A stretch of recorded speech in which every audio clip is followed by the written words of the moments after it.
Yeah, we're going to have some technical time.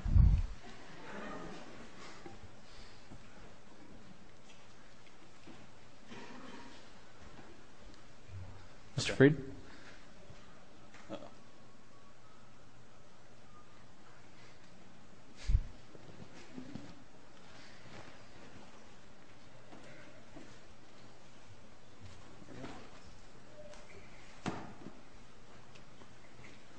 That's me.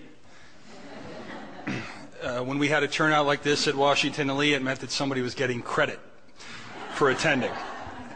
I want to thank the forum for inviting me. I want to thank Alan for agreeing to be here. We had a really great dinner beforehand and some wonderful discussion, and I think we'll have some great discussion tonight.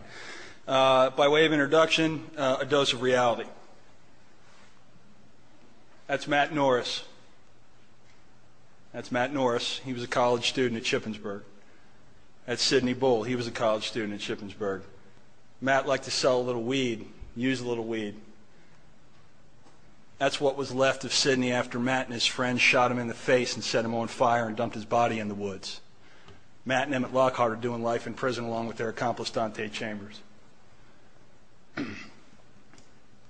Reality of Pennsylvania marijuana possession sentencing. Possession of 30 grams or less, that's about an ounce, is an ungraded misdemeanor.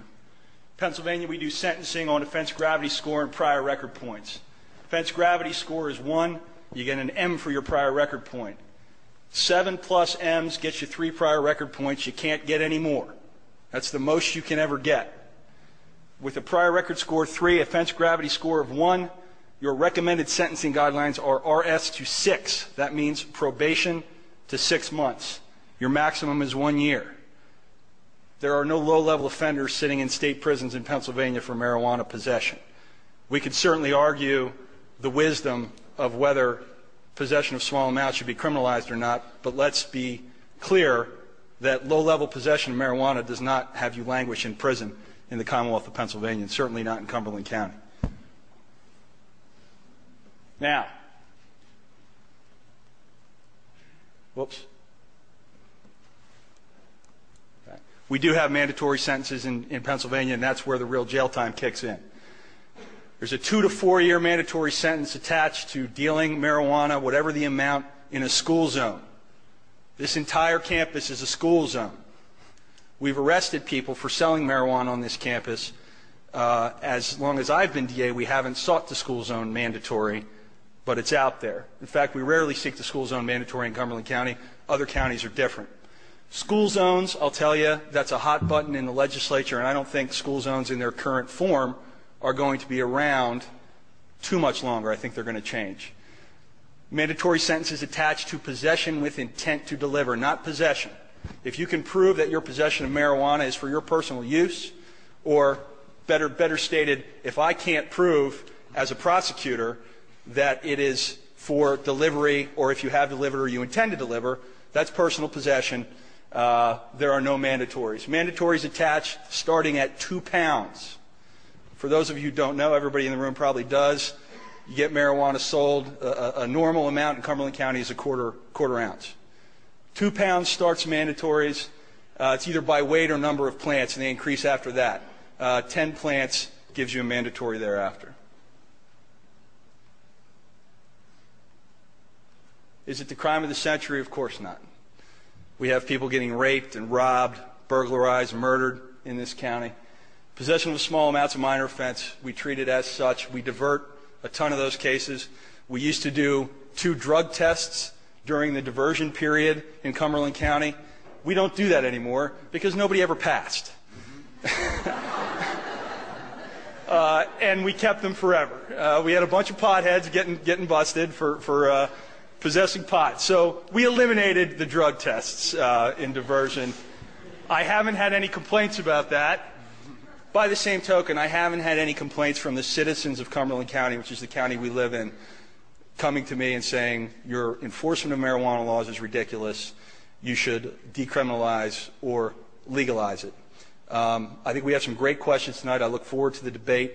I wanted to give you a little local flavor, and we'll turn it back over to the moderator. Thank you.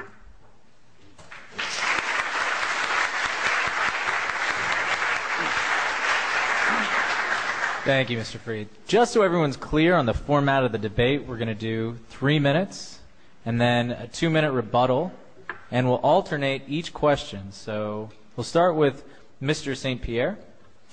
Mr. St. Pierre, what is the rationale behind the current illegal status of marijuana, and is it valid? How long? We have 3 minutes. Thank you. Well, this can be a dissertation-length reply, but it's pretty simple. I'll break it into 2 parts. One, marijuana was made illegal in 1937. If we were to put up the testimony given, we would all be laughing. Many of us here would be profoundly insulted. It was so racist, so non-scientific, so absurd. Most of us know it really as Reefer Madness. And the government began its sophistry regarding marijuana by calling the name of the act the Marijuana Taxation Act, because even back in the 1930s, the government didn't pretend it had the power to ban an individual plant.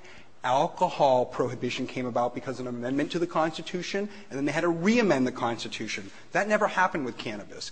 Even more disturbingly, the government just never issued the tax stamps. So when you buy tobacco and alcohol in the United States, what's at the bottom of each one of those retail purchases? A tax stamp. That's how the government taxes and controls the substances. So that's what it was in 1937, and it's absurd.